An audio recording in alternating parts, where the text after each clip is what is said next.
भाई नया जूता लिया हो, नई पानी की बोतल खरीदी हो या फिर अपना कोई महंगा मोबाइल अनबॉक्स किया हो, हर डब्बे के अंदर से ये छोटी सी सफेद पुड़िया जरूर निकलती है।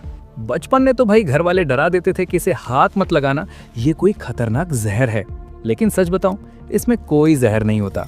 तो फिर इसे हर डब्बे में क्यों ठूस दिया जाता है और आखिर कांच जैसी दिखने वाली ये गोलियां फैक्ट्री में बनती कैसे हैं? चलो भाई, आज इसका एकदम डीप और रियल प्रोसेस देखते हैं। इस पुड़िया के अंदर निकलने वाले पारदर्शी दानों को साइंस की भाषा में सिलिका जेल कहा जाता है। अब आप सोचोगे ये बनता किस चीज से है? भाई ये कोई जादुई केमिकल नहीं है, बल्कि ये बनता है उसी सफेद रेत से जो नदियों के किनारे या खास रेतीले इलाकों में पाई जाती है। इसे एकदम शुद्ध सिलिका रेत कहते हैं। सबसे पहले ट्रकों में भरकर इस सफेद रेत को फैक्ट्री में लाया जाता है। यहाँ इस रेत को सोडियम कार्बोनेट के साथ मिक्स करके एक बहुत ही विशालकाय भट्टी में 1300 डिग्री सेल्सियस के भयंकर तापमान पर उबाला जाता है।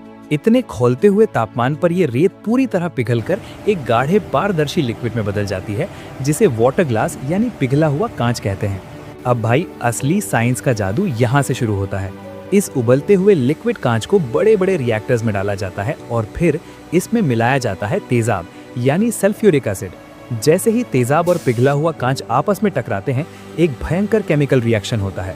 ये पूरा लिक्विड पलक झपकते ही जमकर एक ठोस रबड़ जैसी जली में बदल जाता है। लेकिन भाई अभी इस जली के अंदर तेजाब का खतरनाक असर बाकी होता है, इसलिए इसे सीधे हाथ नहीं लगा सकते।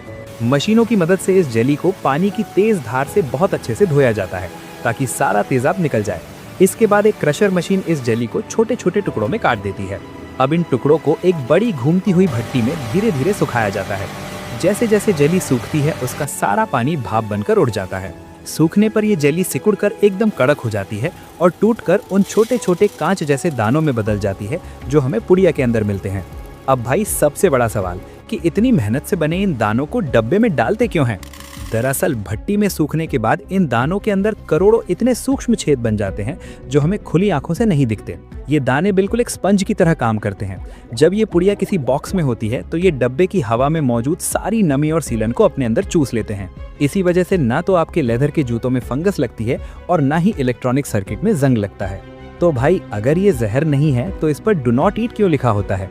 क्योंकि ये नमी को इतनी तेजी से सोखता है कि अगर ये गलती से आपके या किसी छोटे बच्चे के पेट में चला गया तो ये गले और शरीर का सारा पानी तुरंत चूस लेगा, जिससे इंसान का गला पूरी तरह चोक हो सकता है और दम घुटने से जान जा सकती है। तो भाई अगली बार इसे जहर मत समझना, बस इसे गलती से भी मुंह में मत डालना। वीडियो से कुछ नया पता चला हो तो फटाफट लाइक ठोको और चैनल को सब्सक्राइब कर लो।